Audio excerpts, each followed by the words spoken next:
안녕하세요. Decoding the Secret of Machine Learning in Model Classification, a Deep Dive into Dataset, Feature Extraction and Model Performance 논문에 대해 발표할 김주환, 박세준, 박지수조의 박세준입니다. 발표 순서는 다음과 같습니다. 발표할 논문은 ACM CCS 2023에 소개된 논문이며 머신러닝 기반 머리어 분류에서 학습 데이터에 따라 달라지는 결과에 대해 정리를 했습니다. 크게 학습 데이터는 동적, 정적, 그리고 혼합된 형태가 있었습니다. 머신러닝 모델로는 랜덤 포레스트를 사용했습니다. 연구 계기에 대해 말씀드리면 최근 머려가 계속 등장하면서 사람들은 이것을 분류하기 위해 다양한 머신러닝 기술을 도입하기 시작했습니다. 보시는 바와 같이 바이너리를 잘라서 이미지화해서 구분하거나 동적 및 정적 분석 결과를 가지고 머려를 탐지하는 등 다양한 연구가 진행되었습니다. 연구가 많이 진행된 만큼 높은 정확도로 보였지만 통일되지 않은 데이터셋 구성 방식과 연구 환경으로 인해 다 달랐기 때문에 이를 실무에 바로 적용하는 데는 무리가 있었습니다. 따라서 해당 논문에서는 이러한 문제들을 구체화하고 정리하기 위해 8개의 질문을 만들었고 이에 답변을 다는 형식으로 진행이 됩니다. 따라서 저희가 발표할 순서는 여기서 이 질문의 순서가 아니라 이 논문에서 이 질문에 답변을 단 순서대로 진행을 할 예정입니다. 우선 데이터 수집에 대해서 말씀드리겠습니다. 데이터 수집에서 머리어 샘플은 바이러스 토탈을 통해 수집되었습니다. 21년 8월부터 22년 3월까지 총 8개월간 32비트 논 인스톨러 p executable 파일만 수집을 하였고 수집 목표는 1000개의 머리어 패밀리에 대해 100개의 샘플을 수집하는 것을 목표로 진행이 되었습니다. 일반 프로그램, 즉 B9 프로그램은 초콜릿을 이용해 수집되었습니다. 머레와 동일한 32비트 논 인스톨러 p executable 파일만 수집을 하였고 이후 수집한 파일들을 바이러스 토탈에 업로드해서 검사를 진행했습니다. 검사를 진행했을 때 3건 이상 보고된 경우 머레어 혹은 해킹 도구와 유사한 특징을 가질 수 있기 때문에 그러한 샘플들은 제외를 시켰습니다. 수집된 샘플은 다음과 같습니다. 머리어 밸런스드는 한 패밀리당 100개의 샘플을 성공적으로 수집한 경우, 머리어 언밸런스드는 100개의 샘플을 구하지 못한 경우, 머리어 제너릭은 AV 클래스 2로 패밀리를 찾지 못한 머리어인 경우입니다. 머리어 밸런스드 중 머리어 클래스의 비율은 다음과 같습니다. 36%로 그레이웨어가 가장 많았고 그 뒤로 다운로더, 웜즈, 백도어 등이 있었습니다. AV 클래스 2에 대해서 말씀드리겠습니다. AV 클래스 2는 ACS AC 2020에서 공개된 도구입니다. 안티바이러스 회사마다 동일 머레어에 대해 각자 다른 레이블을 붙이는데 이 부분을 하나로 합쳐서 통일된 레이블을 달기 위해 만들어진 도구입니다. AV 클래스 2의 작동 과정에 대해서 설명드리겠습니다. AV 클래스 2는 크게 4단계로 이루어졌습니다. 첫 단계는 토크나입니다. 입력된 레이블에서 의미 있는 단어 단위로 토큰화를 진행합니다. 다음은 태깅입니다. 의미는 같지만 다른 레이블을 하나로 태깅합니다. 예를 들어 필로스키와 파일로스키는 같은 데코맷을 의미합니다. 그렇다면 해당 두 레이블을 데코맷으로 태깅합니다. 태깅은 사용자가 정한 사전 규칙에 따라 이루어지게 됩니다. 다음은 팽창입니다. 태깅을 통해 매핑한 태그를 대분류 태그로 매핑합니다. 예를 들어 A라는 웜이 있을 때 95%의 샘플은 A 패밀리 태그와 웜 태그가 같이 있고 5%의 샘플은 A 패밀리 태그만 있다면 이 5%의 샘플에게도 웜 태그를 주게 됩니다. 해당 과정을 통해 암시적 태그 관계가 명시적으로 바뀔 수 있습니다. 또 다른 예시로 웜은 자가전파 특징도 가지고 있습니다. 웜에게 자가전파 태그도 부여를 하게 된다면 자가전파 검색 시 웜도 검색이 되는 확장된 검색이 가능해지게 됩니다. 마지막으로는 텍소노미입니다. 텍소노미에서는 행동, 클래스, 파일 속성과 패밀리 분류로 태그를 분류하게 됩니다. 다음은 데이터셋 생성입니다. 수집한 샘플들에서 추출한 정적 피처는 다음과 같습니다. 동적 피처를 추출할 땐 주한렌 스핀이라는 도구를 사용했습니다. 해당 도구를 이용하여 네트워크와 DLL 로딩 등을 담당하는 윈도우즈 API를 모니터링하도록 설정하여 추출을 진행했습니다. 추출된 동적 피처는 다음과 같습니다. 최종적으로 생성된 피처들의 수는 오른쪽 빨간 네모 안에서 보실 수 있습니다. 다음은 모델에 대해 설명드리겠습니다. 해당 논문에서는 랜덤 포레스트를 사용했습니다. 여러 개의 의사결정 나무를 통해 데이터를 분류 혹은 예측하는 모델입니다. 분류의 경우 가장 많은 의사결정 나무가 선택한 결과가 선정이 되고, 예측의 경우 의사결정 나무들의 결과의 평균치로 선정이 되게 됩니다. 해당 논문에서는 피처의 중요도를 설명하기 위해 MDI를 사용합니다. MDI는 상위 노드에서 하위 노드 두 개로 분기 시 데이터가 얼마나 섞여 있는지를 반영하는 불순도의 감소 수준을 나타냅니다. MDI가 클수록 해당 피처를 통해 잘 분류했다는 것을 받아들일 수 있어 중요 피처라 볼 수 있습니다. 머신러닝은 두 개의 학습 목표를 가지고 진행이 되었습니다. 첫 번째 목표는 입력받은 데이터가 머레어인지 아닌지를 판단하는 것입니다. 유니폼셋과 논 유니폼셋이 사용이 되었고, 전자의 경우 머레어 밸런스드에서 패밀리당 24개에서 25개의 샘플을 추출하여 일반 데이터셋과 동일 크기인 16,611개의 추출을 진행합니다. 총 5회 진행을 하여서 33,220개의 머레어와 일반 프로그램이 있는 세트 5개를 생성을 하게 됩니다. 논 유니폼 셋은 모티프 데이터셋 비율을 따라 머레어 밸런스드에서 추출을 진행합니다.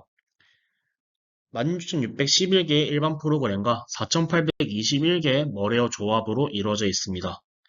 두 번째 목표는 머레어 패밀리 분류입니다. 일반 프로그램이 없는 순수 머레어만 들어있는 데이터셋을 사용합니다. 실험 결과에 대해서 말씀드리겠습니다. 첫 번째 질문은 정적, 동적, 혼합 피처가 바이너리 분류와 패밀리 분류에서 어떤 차이를 보이는지입니다. 해당 실험을 위해 랜덤 포레스트와 XG 부스터가 사용이 되었고, 새 데이터셋의 학습 결과를 비교합니다. 랜덤 포레스트로 분류한 결과를 먼저 보시면 정적 피처는 이진 분류와 패밀리 분류에서 뛰어난 성능을 보였습니다. 동적 피처는 정적 피처보다 성능은 떨어졌지만 같은 패밀리에 대해서 같은 결과를 도출할 확률이 높았습니다. 혼합 피처는 더 좋은 성적을 보일 것 같았지만 성능 향상이 미미했습니다. 그 이유는 차원의 저주 때문입니다. 차원의 저주는 차원이 늘어남에 따라 전체 정확도가 향상되는 것이 아니라 오히려 더 많은 분산과 노이즈를 가져와 학습에 방해가 되는 것을 말합니다. XG 부스트도 랜덤 포레스트와 유사한 결과를 보였지만 성능이 떨어지는 것을 볼 수 있었습니다. 이에 이후 실험은 모두 랜덤 포레스트로만 진행이 되게 됩니다. 실험 결과를 토대로 결론을 말씀드리면 정적 피처가 이진 분류와 패밀리 분류에서 더 높은 정확도를 보이며 꼭 혼합 피처가 좋은 결과를 가져올 수 없다입니다. 다음은 6번 질문입니다. AV 클래스 2를 통해 분류한 클래스와 머신러닝 기반으로 분류한 클래스가 관련이 있느냐입니다. 해당 실험을 위해 머신러닝으로 머레어 클래스를 분류 후 AV 클래스 2를 이용해 분류한 클래스와 비교합니다. 해당 실험에서는 유사한 패밀리의 정확한 분류를 위해 바이러스, 웜 같은 굵직굵직한 클래스를 가지고 분류를 진행했습니다. 분류 정확도가 높은 것부터 말씀드리면 이진 분류에서 정적 피처는 다운로더, 다이얼러와 원감지의 우수한 성능을 보였고, 동적 피처는 로그웨어, 마이너와 랜섬웨어 감지의 우수한 성능을 보였습니다. 하지만 패밀리 분류에서는 동적 피처의 성능이 떨어지는 모습을 볼 수 있었습니다. 분류 정확도가 낮은 것은 바이러스, 그레이웨어, 애드웨어, 스파이웨어가 있었습니다. 특히 정적 피처는 바이러스를 잘 구별하지 못했습니다. 이는 바이러스는 정상 프로그램에 삽입이 되어 있기 때문에 정적 피처로는 분류하기 힘들기 때문입니다. 그레이웨어는 일반 프로그램과 머레어 사이에 있는 프로그램이다 보니 그 경계가 모호하여 분류 정확도가 떨어졌습니다. 결과를 토대로 해당 질문에 대한 답변을 드리면은 정적 피처를 사용한 모델은 그레이웨어와 바이러스 구분이 힘들며 동적 피처를 사용한 모델은 랜섬웨어, 스파이웨어, 애드웨어를 머레어로는 식별할 수 있지만 패밀리 분류에서는 성능이 떨어졌습니다. 따라서 AV 클래스 2를 이용해 분류한 결과와 머신러닝을 이용해 분류한 결과는 차이가 있다였습니다. 다음은 5번 질문입니다. 런타임 중 손실된 피처가 분류에 있어서 영향을 미치는가입니다. 해당 실험을 위해서 랜덤 포레스트를 이용해 분류를 실시하고 MDI 점수로 MDI 점수를 바탕으로 피처의 중요성을 비교합니다. 실험 결과에 대해서 말씀드리면 전체적으로 정적 피처의 MDI 점수가 더 높았습니다. 정적 피처 중에는 바이트그램, 오피코드그램, 스트링이 중요했고 동적 피처에서는 어떤 파일을 접근했는지와 프로세스 정보가 중요했습니다.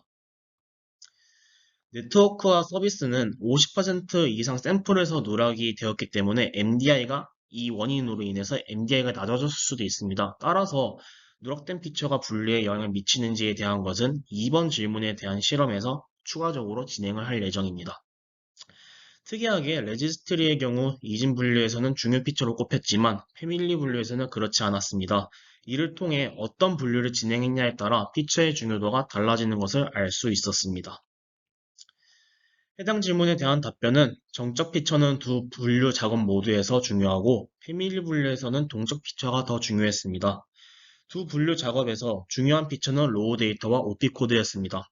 피처의 경우 어떤 분류를 진행하냐에 따라 중요도가 달라질 수 있습니다.